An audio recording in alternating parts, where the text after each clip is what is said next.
తమిళ రాజకీయాల్లో ఎంట్రీ ఇచ్చిన దళపతి విజయ్ మరో అడుగు ముందుకు వేశారు. తాజాగా తన పార్టీ తమిళగ వెట్రి కళగలం జెండా ఆవిష్కరించడంతో పాటు పార్టీ గీతాన్ని కూడా విడుదల చేశారు. ఇన్ అండ్ అవుట్ మొత్తం పరిశీలిస్తే మొత్తంగా మెగాస్టార్ని ఫాలో అయినట్లుందని అభిప్రాయాలు వ్యక్తమవుతున్నాయి.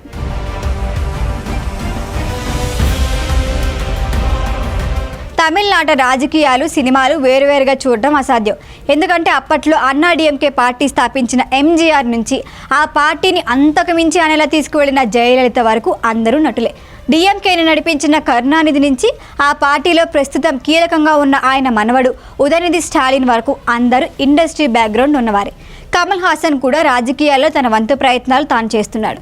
రజనీకాంత్ ఆ మధ్య పార్టీ అనౌన్స్ చేసి ఆ తర్వాత సైలెంట్ అయిపోయారు.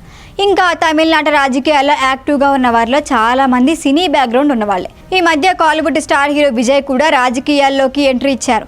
తమిళగ వెట్రి కళగలం టీవీకే అనే పార్టీ స్థాపించాడు. లేటెస్ట్గా పార్టీ జెండా, పార్టీ గీతాన్ని ఆవిష్కరించారు. చెన్నైలోని పార్టీ ఆఫీసులో జరిగిన ఈ కార్యక్రమంలో విజయ్ తల్లిదండ్రులతో పాటు అభిమానులు భారీగా హాజరయ్యారు. విజయ పార్టీ జెండా అర్థమేంటో తెలుసుకునేందుకు చాలా మంది సెర్చ్ చేస్తున్నారు. అయితే ఎరుపు, పసుపు రంగులతో కూడిన పార్టీ జెండాలో మధ్యలో ఓ పువ్వు వికసించి ఉంది. ఆ పువ్వుకి రెండు వైపులా ఏనుగులున్నాయి. మధ్యలో కనిపించే పువ్వుని సూర్యుడు అని కూడా చాలా మంది అనుకుంటున్నారు. కానీ అది పువ్వే. దాని పేరు వాగై.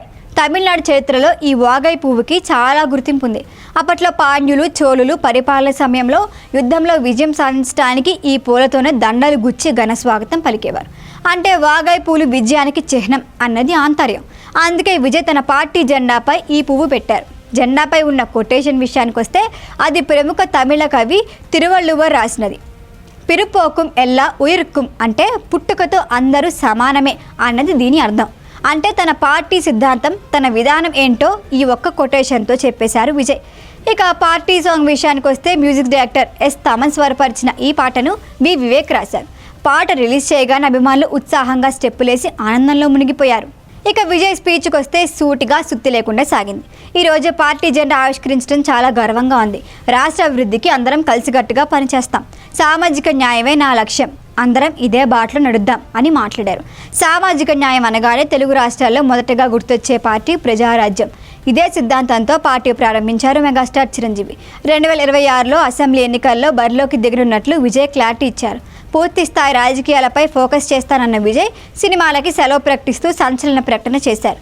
మరి రానున్న ఎన్నికల్లో విజయ్ సింగిల్గా బరిలో దిగుతారో, పొత్తు పెట్టుకొని పోటీకి సిద్ధమవుతారో వెయిట్ అండ్ సీ.